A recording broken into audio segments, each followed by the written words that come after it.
doyennés vont disparaître? Alors les doyennés, dans le fonctionnement qui est le leur actuellement, c'est-à-dire le secrétariat de doyennés, une sorte de solidarité entre les groupements paroissiaux, ils vont continuer à exister.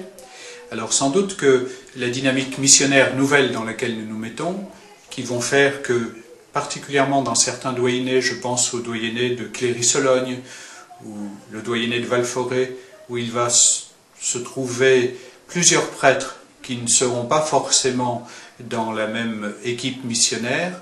Donc ces doyennés vont avoir une organisation qui va être un tout petit peu complexifiée.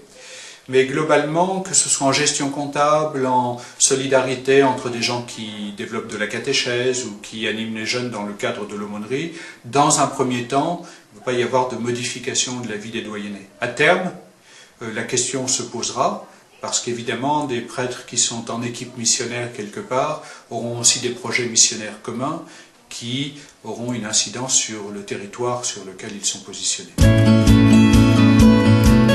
Que deviennent les secrétariats et structures administratives du doyenné? Alors les secrétariats des doyennés, leur structure administrative, on peut parler de la gestion comptable, de la quote-part qu'ils seront appelés à renvoyer vers le diocèse comme chaque année.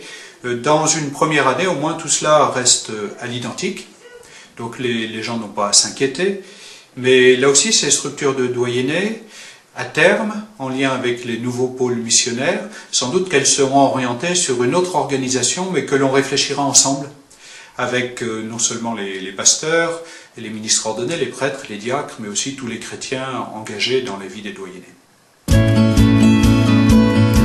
À qui devrais-je m'adresser pour les sacrements? Pour les sacrements, je m'adresse à la responsabilité paroissiale la plus proche de chez moi, soit la paroisse, soit le groupement paroissial. Donc en quelque sorte, cela ne change pas. Si j'habitais, je prends le cas de quelqu'un qui habite à Saint-Denis-de-l'Hôtel et qui avait l'habitude de s'adresser à ce secrétariat paroissial de Saint-Denis-de-l'Hôtel ou Jargeau, eh bien les gens continueront à aller sur ces lieux d'accueil et à dire voilà, je voudrais demander le baptême pour mon enfant, comment dois-je faire, quel jour le baptême sera célébré, avec qui je me prépare au baptême. Et que vont devenir les EAP? Alors les EAP, les équipes d'animation pastorale qui participent à l'exercice de la charge pastorale avec les pasteurs, ne vont pas être dissoutes parce qu'un nouveau prêtre qui va arriver, de nombreux prêtres sont appelés à une mobilité, un nouveau prêtre qui va arriver a besoin d'être épaulé par des laïcs qui sont déjà en place. Alors bien sûr, libre à lui ensuite, en dialogue avec ces gens qui sont en responsabilité, qui sont parfois là depuis quelques années, de dire avec eux, voilà, on va renouveler partiellement ou totalement l'EAP, mais dans un premier temps, on a besoin absolu des équipes d'animation pastorale, bien sûr. Y aura-t-il moins de messes le week-end? Il n'y aura pas moins de messes parce que nous ne faisons pas cette réorganisation missionnaire, parce que nous sommes face à un manque de prêtres. En quelque sorte, l'année prochaine, il n'y aura pas moins de prêtres. En poussant le bouchon un peu loin, on pourrait dire qu'on en aura peut-être même un peu plus, parce qu'on accueille quelques prêtres qui viennent de communautés religieuses ou d'autres continents. Donc le nombre de messes sera à peu près identique. Simplement, celui qui présidera la célébration de l'Eucharistie n'aura pas le même visage que celui qui était en face de nous l'année précédente, assez souvent. Les messes seront-elles regroupées? Non. Les messes ne seront pas regroupées sur une seule paroisse ou une seule église parce qu'il est important de conserver une proximité. À chaque fois qu'on le pourra, on sera au plus proche des gens.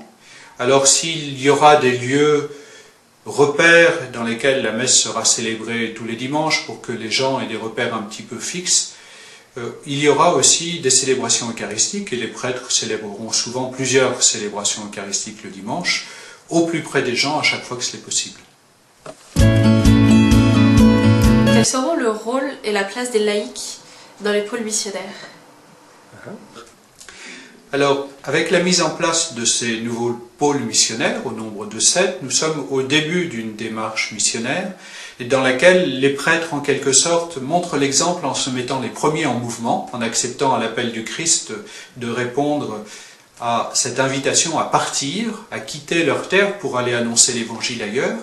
Et une fois que ce premier signe sera donné, tous les chrétiens, au titre de leur baptême, auront à s'interroger avec leur pasteur sur comment annoncer l'évangile à nos contemporains aujourd'hui dans une société qui a beaucoup changé.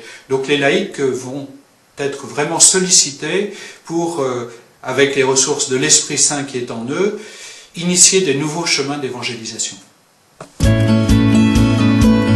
Et où vont habiter les prêtres?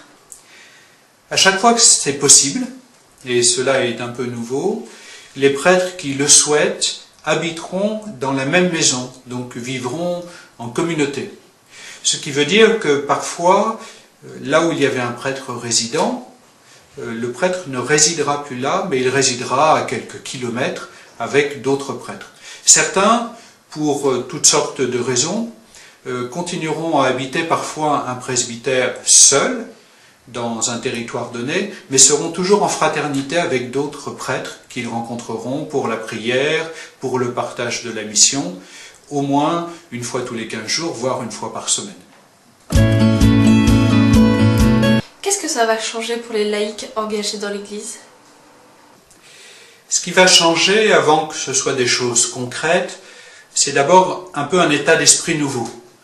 Vraiment être dans une logique de nouvelle évangélisation, en lien avec ces pôles qui ne sont pas d'abord des pôles territoriaux, mais des pôles missionnaires, pour que l'esprit missionnaire de chacun, évêque, prêtre, diacre et laïc, soit revivifié. Donc c'est surtout cela qui va changer dans un premier temps, donc un changement ou un effort de changement d'état d'esprit.